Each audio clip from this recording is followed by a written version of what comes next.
Hey there, lovely soul. Welcome back to Noah's Stories, a place where love often begins with the most unexpected moments. Do you remember the first time your heart paused, not because of what someone said, but simply because of the way they looked at you, as if they saw something no one else ever had? That fleeting instant where everything else fades. For Clara, that moment came quietly on a night when she accidentally walked into the wrong hotel room. She was a soft-spoken elementary school teacher, never one to seek love or attention.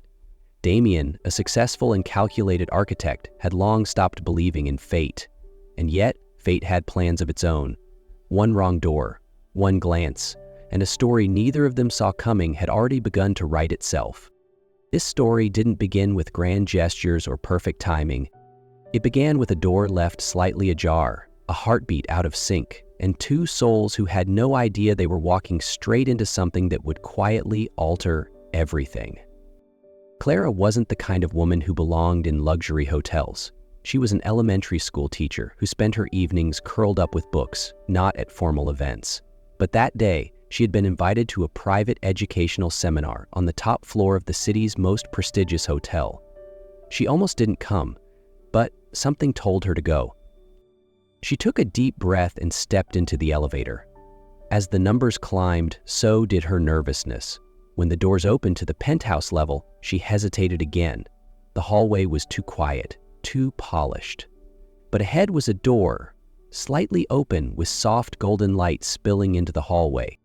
Assuming it was the right suite, Clara stepped inside. Damien had just returned from a long meeting. As one of the city's most in-demand architects, his days were filled with deals, designs, and deadlines. Emotions had no space in his world. He built towers, not relationships. A glass of wine rested in his hand as he gazed out over the sparkling city through floor-to-ceiling windows. Then, the door creaked open. At first, he didn't turn. Probably room service, he thought. But when he finally glanced over, his breath caught. There she was. Clara stood in the doorway, her figure framed by the soft hallway light. Her dress was simple, her hair loose and falling gently over her shoulders. Her eyes, uncertain and apologetic, met his. She looked utterly out of place in his world. And that's what made her unforgettable. Their eyes locked. It wasn't loud, it wasn't dramatic. It was quiet, still. But something in that silence shifted inside Damien. For a man used to control, structure, and certainty, he suddenly felt off balance. Clara's cheeks flushed. Realizing her mistake, she mumbled a soft apology and turned to leave, her steps quick, embarrassed. But Damien just sat there, frozen. He didn't know her name. He didn't know why she had walked in. But he knew one thing with complete clarity. She had just walked into his life, and he couldn't let that moment disappear. The door closed softly behind her, but for Damien, the silence it left was deafening. He had built towers with steel and glass, yet in that moment, a stranger's glance had cracked open something far more fragile: his heart. He didn't even know her name, he didn't know why she was there, but the feeling she left behind was unmistakably real, too real to forget. Damien had met countless people: clients, models, powerful investors, elegant women at high-profile events.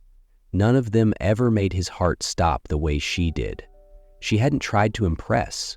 She hadn't spoken more than a few words. And yet, her presence stayed with him. He found himself replaying the moment over and over.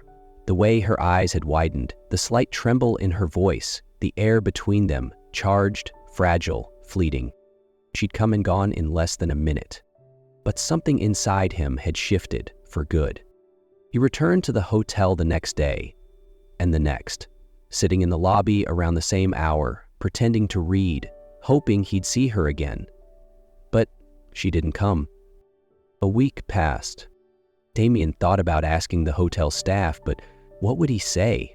I'm looking for a woman I don't know who walked into my room by accident? It sounded absurd, and yet he couldn't stop thinking about her. Then, one afternoon, he took a slow walk down the hallway near the suite. His eyes landed on the notice board. It still had the flyer from that night, the educational seminar. A small line at the bottom mentioned the organization behind it. It was the only lead he had. Maybe she was a guest. Maybe she was a speaker. Maybe she worked in education. Maybe. The word held no guarantees, but it gave him something he didn't have before: direction. And sometimes, that's all it takes. Damien didn't know what he was doing or where it would lead. But what he did know was that if he let her slip away without trying, he would regret it forever. That tiny clue, the seminar flyer, was enough to give Damien a trace of hope. He still didn't know her name, her story, or where she belonged, but now he had a starting point.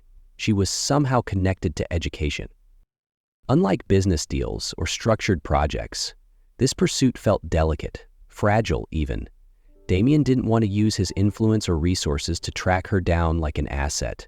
No, he wanted to find her as a man, not a strategist. He wanted to approach her with care. And one quiet afternoon, while walking through a peaceful street not far from the hotel, something caught his eye: a tiny bookstore tucked between two cafes. It wasn't particularly remarkable, but something about it felt right. He stepped inside. A soft bell chimed above. And there she was, Clara, behind the counter, completely unaware of him, lost in a book. The soft lighting made her look like part of the story she was reading. Damien didn't move. His heart pounded. This wasn't a memory. She was real, right there. He stood still, caught in the soft hum of the shop's silence. Part of him wanted to say something, anything, but instead he took a quiet step back. Some things, he realized, are too delicate to touch before they're ready, because somehow he knew this wasn't the moment. After that unexpected glimpse of Clara in the bookstore, Damien found it impossible to forget. She was no longer a fleeting memory. She had become a quiet pull that drew him back again and again. Clara didn't work there, but she visited often, usually in the late afternoons. Damien began to notice the rhythm of her visits, the way she always chose the same cozy chair by the window. She'd stay for hours, lost in pages, never distracted, always peaceful. She favored old classics, sometimes poetry, and that, to Damien, said everything about her: thoughtful, soft, quietly deep. He didn't approach her, not yet. He knew that someone like Clara, gentle, reserved, could easily be startled by direct attention. So he waited, observing quietly. But he also knew he couldn't just remain a shadow forever. One day, he stepped into the store, selected a rare vintage novel, the kind he had seen her holding, and approached the counter. "I've noticed a woman who often visits on Wednesday afternoons, sits by the window," he said gently. "Would you mind giving this to her next time she's here?" No name, no explanation. Inside the book, he tucked a small note. "To the one always searching for beautiful stories, perhaps this time one has found you." Clara was surprised when the book arrived. The cashier simply said it was from another customer. No sender, no message beyond the handwritten note. But the handwriting, the words, they lingered.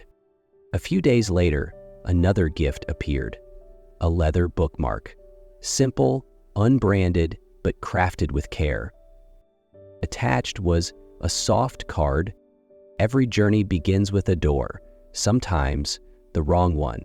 Clara had no idea who was behind these small gestures, but something about them, about the way they arrived, the tone of the messages, the care in every detail, felt deeply personal. Not loud, not invasive, just there. And for the first time in a very long while, something stirred quietly inside her. A warmth, a curiosity, and a sense that perhaps someone saw her in a way no one else ever had.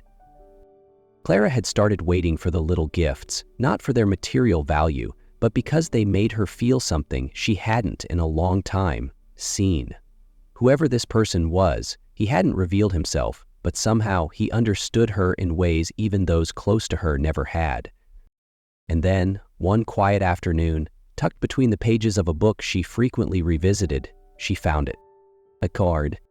"If you don't mind, I'd love to invite you for a cup of tea. No expectations, no pressure, just two people who love books, even if we say nothing at all. Clara read it again and again. There was something undeniably gentle in the way it was written. Nothing forced, no pretense, just a soft invitation, born not from romance, but from understanding. So she went. The tea shop was nestled in a quiet little alley. It wasn't flashy or trendy, just warm, peaceful, and softly lit. And when Clara walked in, he was already there. Damien. No bouquet, no suit, no polished performance, just him, dressed simply, with kind eyes and a smile that didn't ask for anything, only offered peace. "Hi," he greeted, like they were old friends who hadn't seen each other in a while. They sat at a small corner table near the window. There was no flirtation, no rehearsed lines, just the kind of conversation that meandered like a familiar path. Talks about favorite books, childhood memories, moments of solitude, and the quiet ache of loneliness. And Damien listened, really listened, the way people rarely do anymore, with intention, with care. Clara found herself smiling, not out of courtesy, but because something inside her truly felt light. Damien didn't try to impress. He didn't talk over her. He simply sat with her, let her speak, and let silence exist between words without trying to fill it. That, in itself, made her feel more heard than anyone ever had. When the evening drew to a close, soft rain had started falling outside. Damien offered to walk her home. They shared an old umbrella, edges worn and slightly frayed, but it felt enough. There was no dramatic goodbye, no sudden kiss in the rain, just a stillness, a softness. At her door, Damien looked at her, not with expectation, but with gratitude. "Thank you for trusting me enough to come," he said, voice almost a whisper. Clara stepped into her home, her heart wrapped in a quiet sense of safety she hadn't felt in years. She stood for a moment, thinking back to his words, his presence, the way he made her feel unpressured and understood. And she realized, love doesn't always strike like lightning. Sometimes it waits, patient, gentle, until we're ready to open the door. After the first date, Clara returned home with a heart full of quiet warmth. Damien didn't text her excessively, didn't try to keep her longer than she was ready for, but somehow he lingered. In her thoughts, in the spaces between her moments, gentle, patient, real. In the days that followed, they didn't see each other, but Clara began to notice how the world looked just a little softer. She found herself thinking back to that evening, how he listened, how he never interrupted, how he didn't try to change her. And every time she replayed his final words, her heart quietly shifted. "Thank you for trusting me enough to come." One weekend afternoon, Clara went to a small cafe near the bookstore, her usual place when she needed quiet. She chose her regular seat by the window, ordered a cappuccino, and opened her favorite book. Everything felt normal, until a stranger sat at the table next to hers. "You look kind of out of place here," he said with a half smile that didn't reach his eyes. "A girl like you should stay home. This place doesn't really suit you." Clara froze. She wasn't used to being approached like that. Her instinct was to shrink, not respond. Her heart started to race, not from panic, but from discomfort. She didn't know what to say. But before she could gather her words, a familiar voice spoke behind her, calm, deep, steady. "I think she's exactly where she's meant to be." Clara turned. It was Damien. He didn't raise his voice, he didn't rush, but his presence filled the space with quiet power. "Is there a reason you're talking to her like that?" Damien asked, his tone sharp but composed. "You don't get to diminish someone just because she's sitting alone reading." The air turned tense. The man clearly didn't expect to be challenged. He faltered, mumbled something under his breath, and quickly left. Only then did Damien turn to Clara, his expression softening. "Are you all right?" he asked, voice gentle again. Clara didn't answer right away. She simply looked at him, the man who had stepped in, not to make a scene, not to play the hero, but because he saw her and believed she deserved kindness. And in that moment, something deep inside her shifted. Damien hadn't just listened to her once over tea. He had protected her now. with calmness, with conviction, and without needing anything in return. For the first time, Clara saw him not as someone who might love her someday, but as someone who already did. And though her heart was still shy, still hesitant, she knew, quietly and fully, she had already begun to love him too. Something shifted after that afternoon in the cafe. Not dramatically, not like fireworks, but in a quiet, unmistakable way. Clara found herself looking forward to seeing Damien, not out of curiosity, but because being near him felt like breathing, finally, freely. Damien didn't press. He didn't ask for definitions or labels. He remained steady, present, always at the right distance, never overwhelming, never too far. He gave her space, yet somehow she always knew if she reached out, he'd be there. One evening, they sat together on a bench in a quiet park under the soft golden streetlights and the rustling of trees.